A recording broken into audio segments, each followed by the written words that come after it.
de Paulo Setúbal, A Marquesa de Santos, capítulo 19, um baile retumbante. 12 de outubro é o dia de anos do imperador.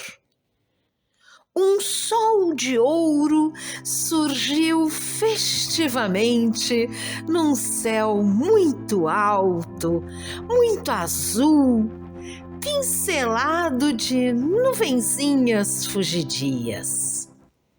Vai, pelo fulgor dessa manhã olímpica, derramada em tudo, a gorjear no chilreio dos pássaros, a tremeluzir no orvalho das frondas, a boiar na luz fina do sol, uma alegria seivosa, oxigenante, que enche de festa e riso a alma da gente.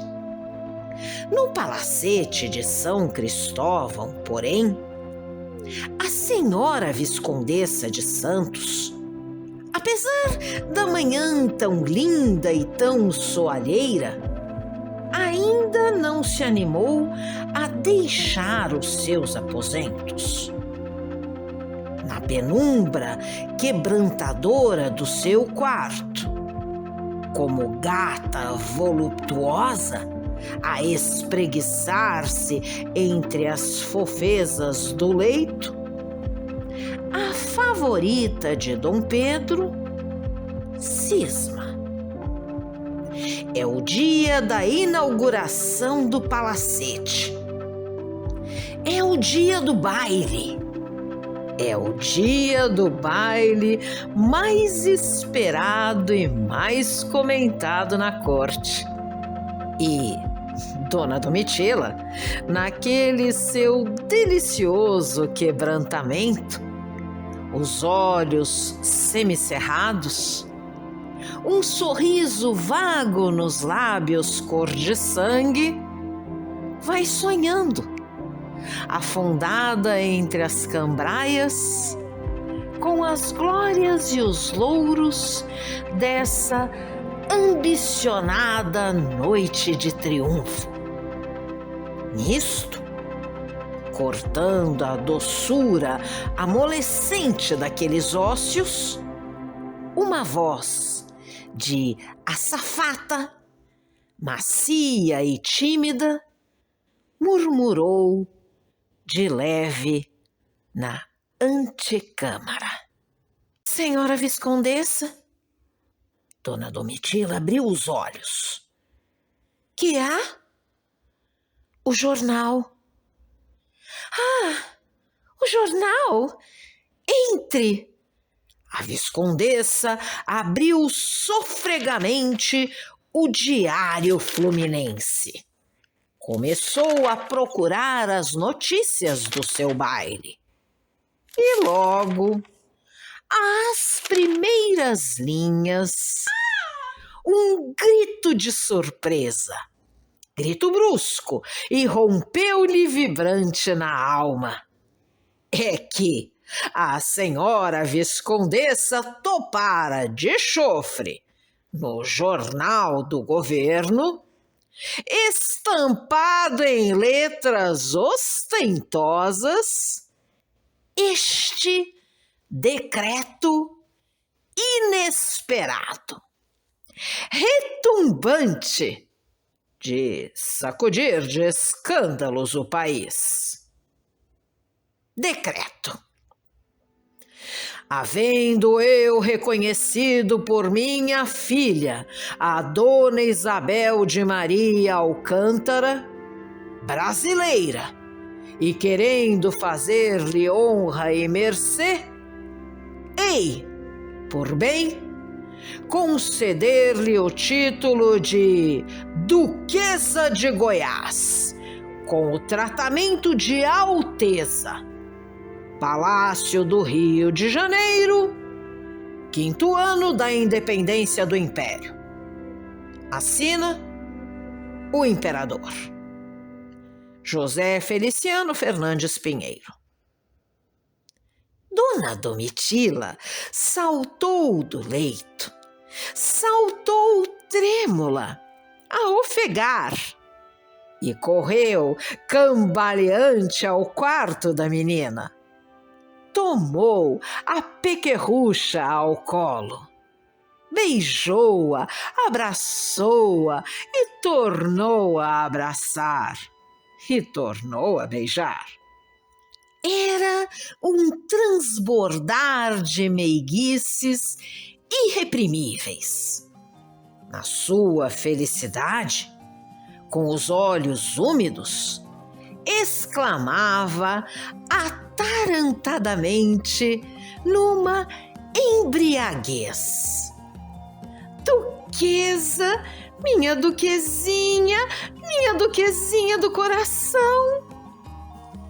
Os criados, que acudiam prestes a ver esse alvoroço, olhavam-na surpresos. Ninguém compreendia o que significava aquele inundante borbotoar de abraços e de beijos. Mas a senhora viscondessa, como para explicar aquilo, dizia-lhes num transporte: de hoje em diante, tomem bem nota, esta menina não é mais a Dona Bela como vocês chamam. Agora é Sua Alteza, entenderam? Agora é Sua Alteza e Senhora Duquesa, ouviram bem? É a Senhora Duquesa de Goiás. Vaidosa, embriagada com a sonoridade do título, apertava ao colo com um anseio ainda mais quente, com uma ternura brotada bem no fundo da alma, a graciosa duquesinha de 3 anos. Súbito, quebrando a cena, irrompe pelo quarto adentro o velho coronel João de Castro. Dona Domitila, ao dar com o pai, tomou a filhinha nos braços exultante. Apresento-lhe, meu pai, Sua Alteza, a excelentíssima Senhora Duquesa de Goiás. João de Castro beijou a pequenita sorrindo e, bobo de felicidade: já li, minha filha, já li. Não há quem não tenha lido. Toda a gente na cidade não fala de outra coisa. Que triunfo! E amoroso, aconchegado, pai feliz, João de Castro abraçou enternecidamente a filha. Depois, com venturosa expressão de beatitude, o velho coronel, pousando solenemente a mão sobre o ombro da filha, com ufania: mas há outra surpresa, minha filha, há outra surpresa. Dona Domitila olhou o pai, intrigada, e João de Castro: adivinhe se for capaz. Pois então, ouça, exclamou o espetaculoso, abrindo os braços. Ouça lá, minha filha, acabo de ser agraciado com o título de visconde. Faz-me ser. Eu, minha filha, eu mesmo, Visconde de Castro. Visconde de Castro? Vosmecê? Dona Domitila abria os olhos, aturdida, chocada por tão magníficos sucessos. E o velho Castro: mas não fui só eu, minha filha, o agraciado. O Boaventura, o vosso cunhado, também recebeu o título de barão. Que me diz, meu pai? Sim, senhora, foi agraciado com o título de Barão de Sorocaba. Mas ainda não é tudo, minha filha, ainda mais. Dom Pedro, para honrar a minha velhice, concedeu hoje a todos os meus filhos a mercê de moços fidalgos da casa imperial. Dona Domitila mal podia acreditar no que estava ouvindo. Aquela onda de graças e honrarias, inundando assim, alagadoramente, os Canto e Melo, baralhava o espírito da feliz viscondessa e exclamava às tontas: como Dom Pedro é nosso amigo! Como Dom Pedro é nosso amigo! Em meio àquelas violentas alegrias, eis que um criado, surgindo à porta, anunciou gravemente, com todos os títulos: o senhor comendador Francisco Gomes da Silva. Dona Domitila e o pai, ambos frentes, correram a recebê-lo.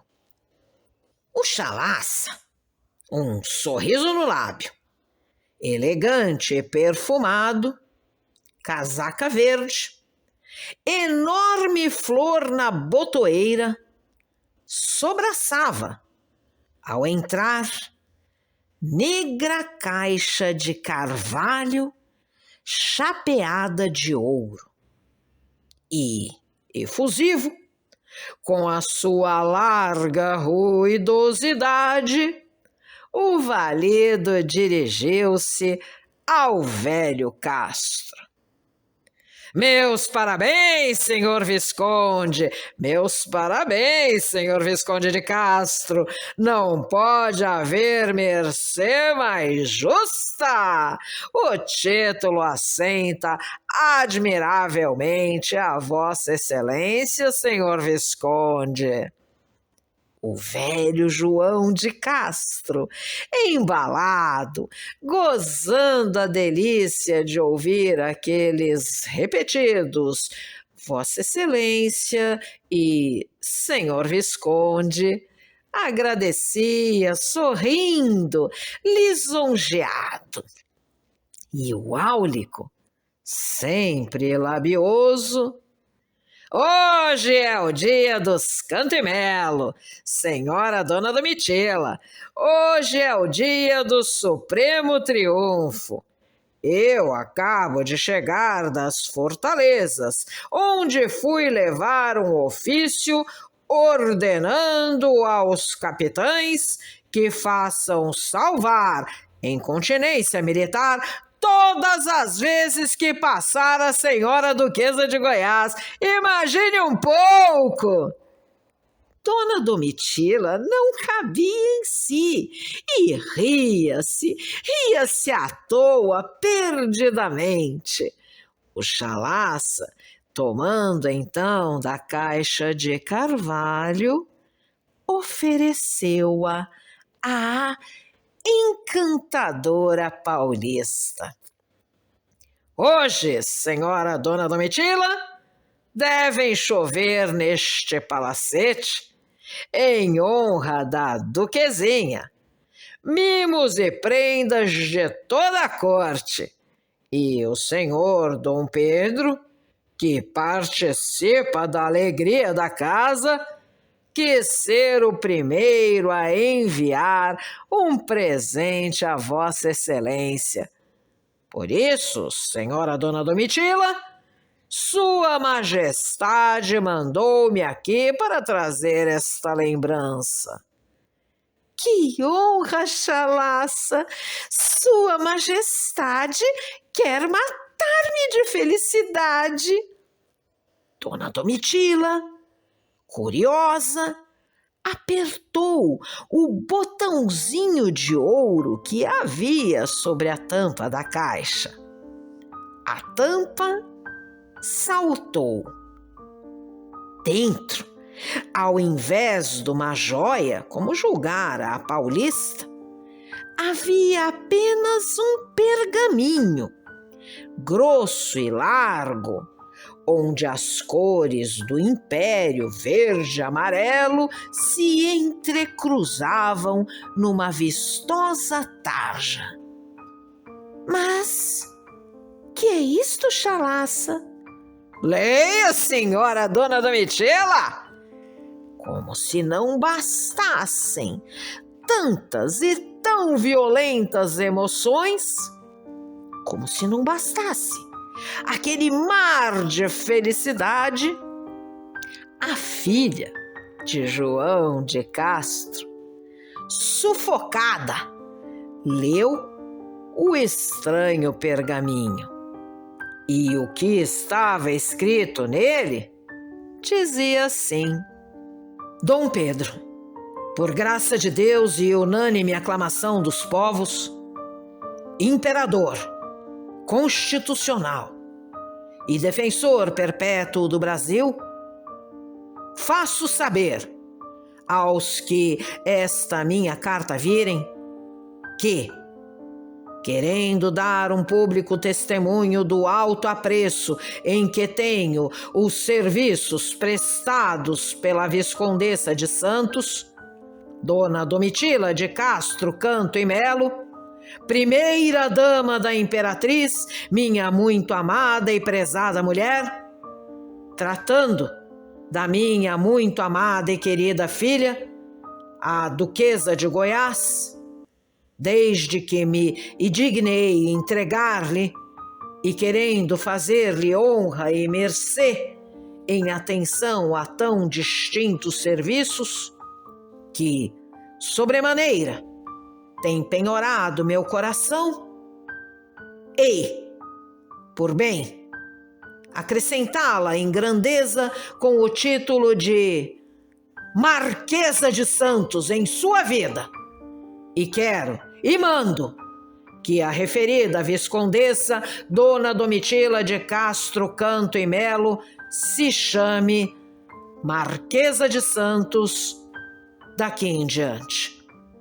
E que, com o dito título, goze de todas as honras, privilégios, isenções, liberdade e franquias que hão e têm, e de que usam e sempre usarão as marquesas na monarquia portuguesa, hoje separada deste império e que de direito lhes pertencerem.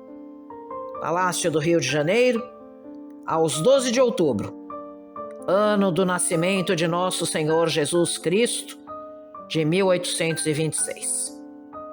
Assinado, o Imperador, Visconde de São Leopoldo. O Chalaça ia acompanhando com um sorriso as fortes emoções da favorita.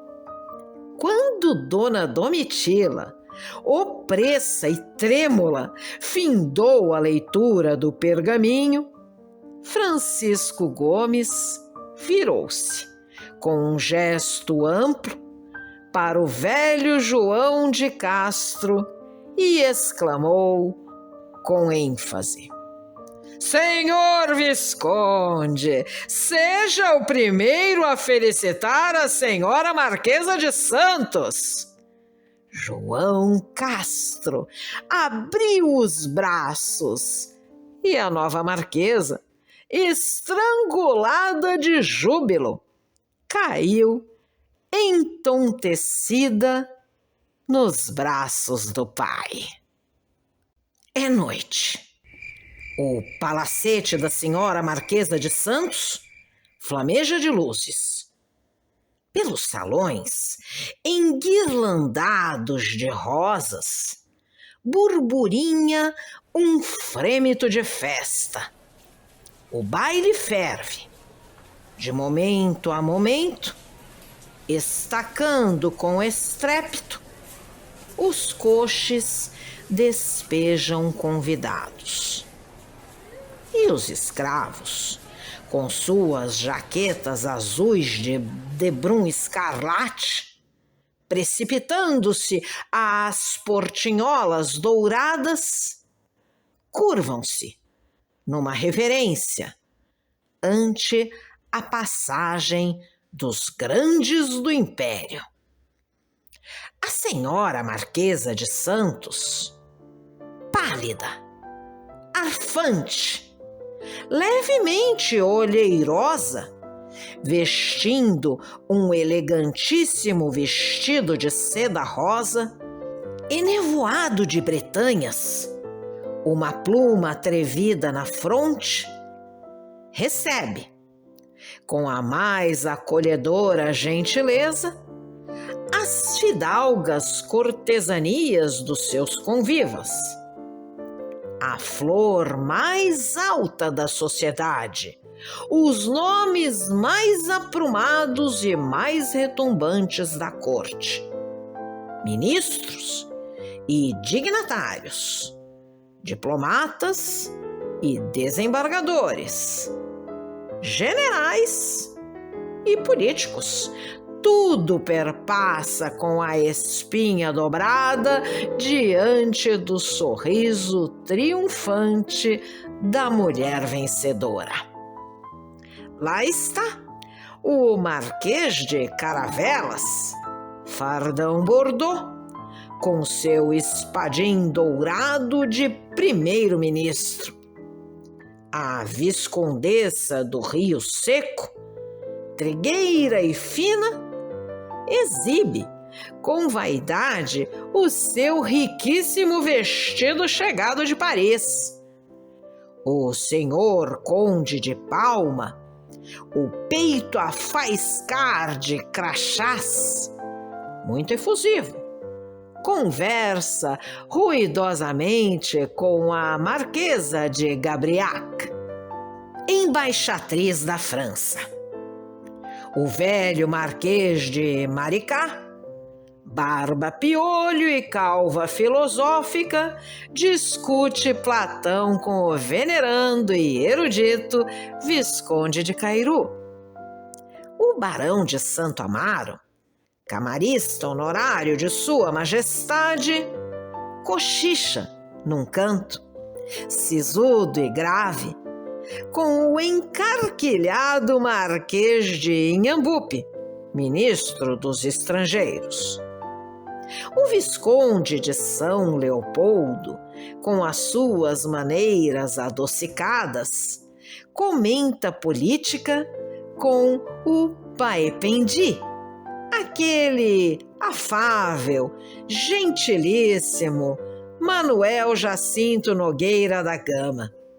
Dona Lídia Mafalda de Souza Queiroz e Ribeiro de Rezende, a educadíssima senhora Marquesa de Valença, contempla com o lorgnon, bem demoradamente, a morte do Dodi Mascantoni, famosa tela da senhora Marquesa de Santos. Na Sala do Cravo, o vaidoso Marcos Portugal, aquele emproado compositor chegado do reino, vai prelecionando com sonoridade sobre as excelências da música italiana. E o pintor Debré, com o seu nariz pontudo e as suas suíças grisalhas, narra pitorescamente ao seu amigo e companheiro Nicolau Tonet, artista de talento que o conde de Barca mandara vir da França, aquela viagem de arte que fizera à Itália em companhia do grande Davi.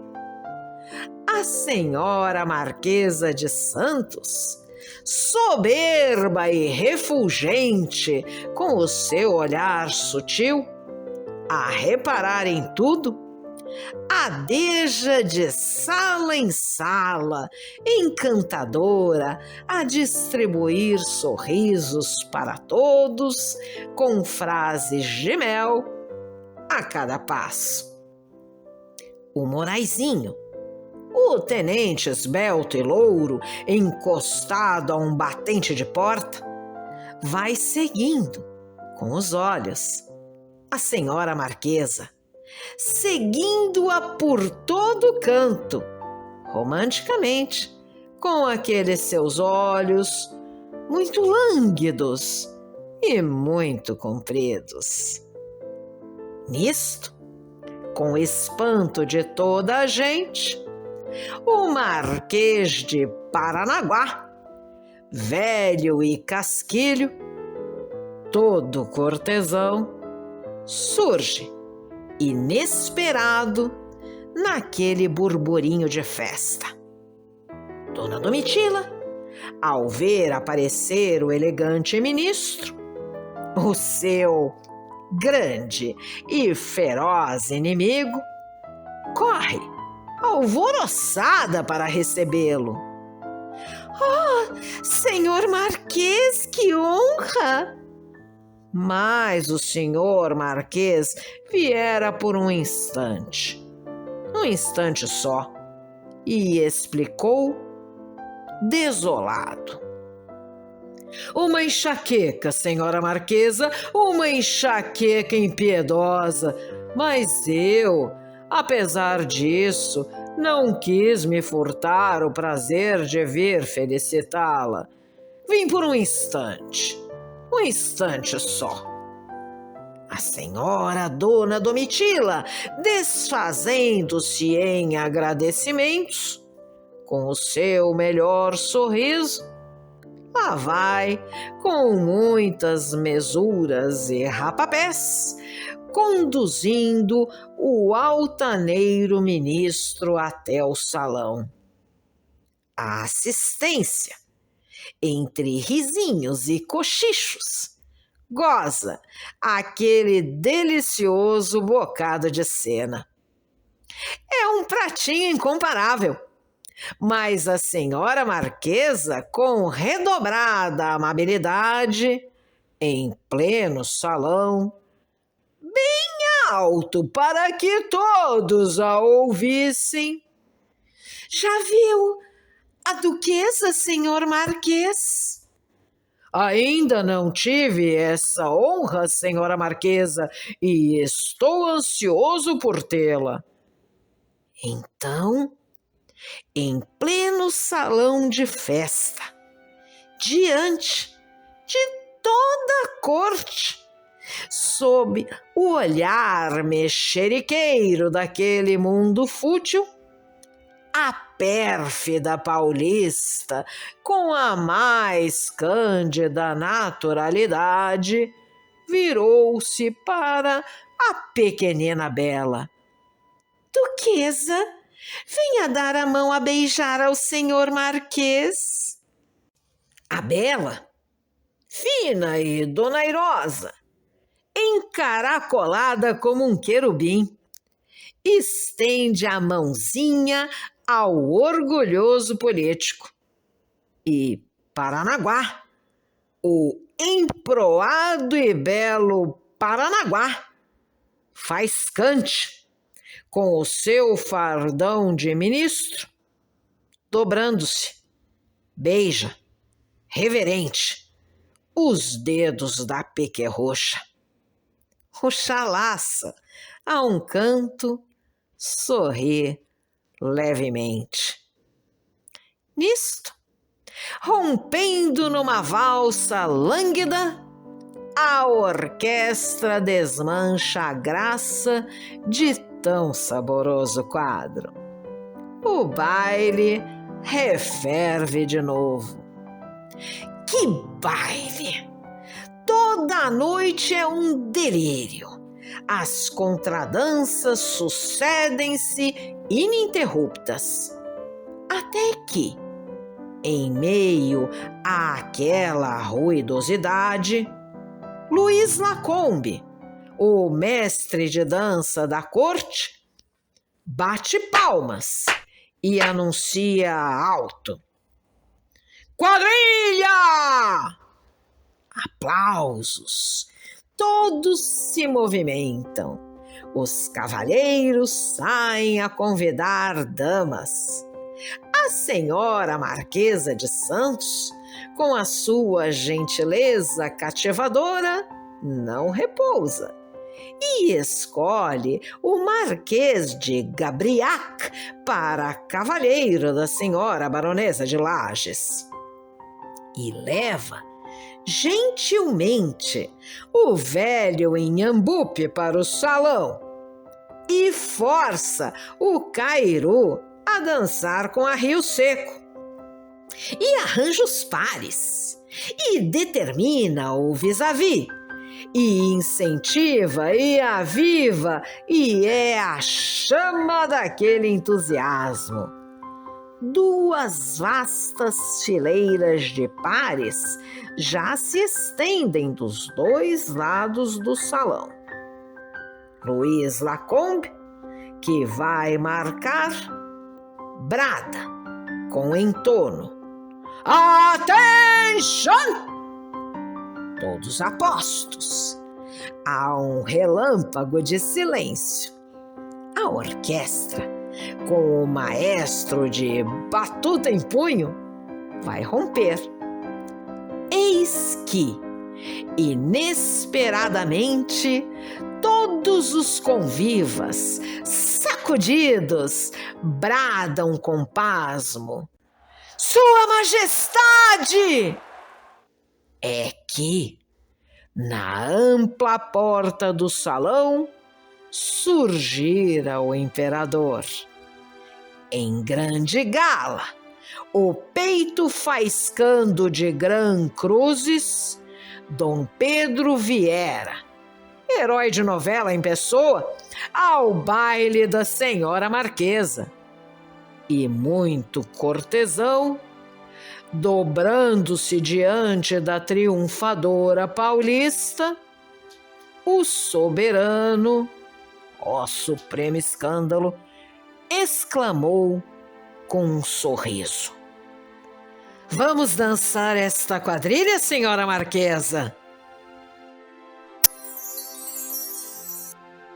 Se você gostou desse áudio, deixe seu like, compartilhe, deixe também seu comentário e se inscreva no canal, ativando o sininho para ser avisado dos próximos vídeos. Um grande abraço e até a próxima!